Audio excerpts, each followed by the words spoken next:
महाराजांनी आदिलशाही परिसरातील ठाणे जिंकायला सुरुवात झाल्यावर विजापूरमधून प्रतिक्रिया येणे प्राप्तच होतं. आदिलशहाने महाराजांवर हल्ला करण्यासाठी सिद्दी जोहरची नेमणूक केली होती. त्याचबरोबर अफजल खानाचा मुलगा फाझल खान, रुस्तम-ए-जमान आणि इतर सरदारांनाही पाठवलं. सिद्दीच्या फौजेत मराठा सरदारही होते. महाराजांनी जिंकून घेतलेली ठाणे पुन्हा जिंकून घेत सिद्दी पुढे सरकू लागला. अशा वेळीच महाराजांनी पन्हाळा किल्ल्यावर थांबण्याचा निर्णय घेतला. हा काळ साधारणतः मार्च महिन्याचा होता. पुढे तोंडावर असलेला पावसाळा लक्षात घेत सिद्दीने वेढा दिल्यास थांबण्यास योग्य केंद्र म्हणून पन्हाळ्याची निवड करण्यात आली. पन्हाळा हा किल्ला महाराजांनी नुकताच जिंकून घेतला होता आणि भरपूर दारुगोळा आणि दाणागोटा भरून युद्धासाठी म्हणून त्याला तयार ठेवले होते.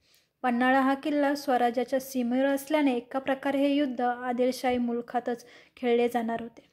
त्यामुळे स्वराज्याच्या रयतेला तोशीत अजिबात दिली जाणार नव्हती वा पडताच तर गड झुंजवणे अशक्य नव्हते आणि पुढे जर निघायची वेळ आली तर पश्चिमेकडे विशालगड आणि रांगळा हे किल्ले होतेच.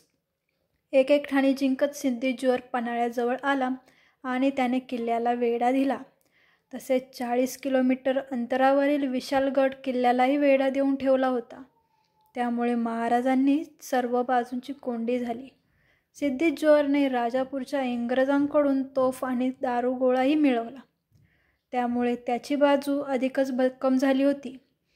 एकीकडे महाराज पन्हाळ्याच्या वेढ्यात अडकून पडले तर दुसरीकडे नवं संकट राजावर घोंगावू लागलं. शाहिस्तेखान आणि शाहिस्ता खान नावाने ओळखला जाणारा मुघल सरदार हा औरंगजेबाची आई मुमताज महलचा भाऊ होताच. तसेच जहांगीर बादशाहची पत्नी नूरजहाँ ही शाहिस्तेखानाच्या वडिलांची बहीण होती. औरंगजेब मुघल साम्राज्याचा बादशाह पदावर आल्यावर मुघल आणि आदिलशाह यांच्यात करार झाला. पूर्वीच्या निजामशाहीतील अहमदनगरचा परिसर मुघलांच्या ताब्यात आला. शाहिस्तेखान त्यावेळेस दख्खनच्या सुभेदारीवर होता. महाराज पन्हाळा आणि कोल्हापूर परिसरात अडकल्यावर त्याने नगरमधून पुण्यावर स्वारी करायला सुरुवात केली. अनेक ठाणे जिंकूनही घेतली. त्यामुळे महाराजांच्या राज्यावर मोठे संकट निर्माण झाले. एकीकडे शाहिस्तेखान आणि दुसरीकडे सिद्दी जोहर. अशा संकटात अडकलेल्या महाराजांना सोडवण्यासाठी नेताजी पालकर स्वतः सिद्दी हिलात सिद्दी व्हावा यांना घेऊन महाराजांची सुटका करायला आले. पण त्यांना यश आलं नाही. सिद्दी जोहरने पन्हाळ्याच्या जवळच असलेल्या लढाईत त्यांना माघारी परतण्यास भाग पाडले. अशा प्रकारे महाराज साधारणतः 4 महिने पन्हाळ्यावर अडकून पडले होते. जुलै महिन्यातला जोरदार पाऊस सुरू झाल्यामुळे आता वेढ्यातून बाहेर पडण्यास पोषक स्थिती निर्माण झाली होती. सुरुवातीला महाराजांनी आपण स्वतः स्वाधीन होत आहोत असं नाटक आपल्या वकिलांकरवी वठवलं. 12 जुलै 1660 रोजी भर पावसाळ्यात रात्री किल्ला सोडण्याचा निर्णय घेतला. त्यांनी पन्हाळ्याच्या पश्चिमेस साधारणतः 60 किलोमीटर अंतरावर असलेला खेळणा म्हणजेच विशालगडाकडे जाण्याचा निर्णय घेतला. धो-धो कोसळणारा पाऊस त्यात आपल्या शरण येण्याच्या नाटकामुळे वेढ्यास तयार झालेली ढिल्लाई याचा त्यांनी फायदा निश्चितपणे उठवता आला. पन्हाळ्याच्या पश्चिमेस असणाऱ्या एका वाटेने ते 600 मावळ्यांसह बाहेर पडले. तरीही या मोहिमेची चाहुल सिद्दी जोहरला लागलीच.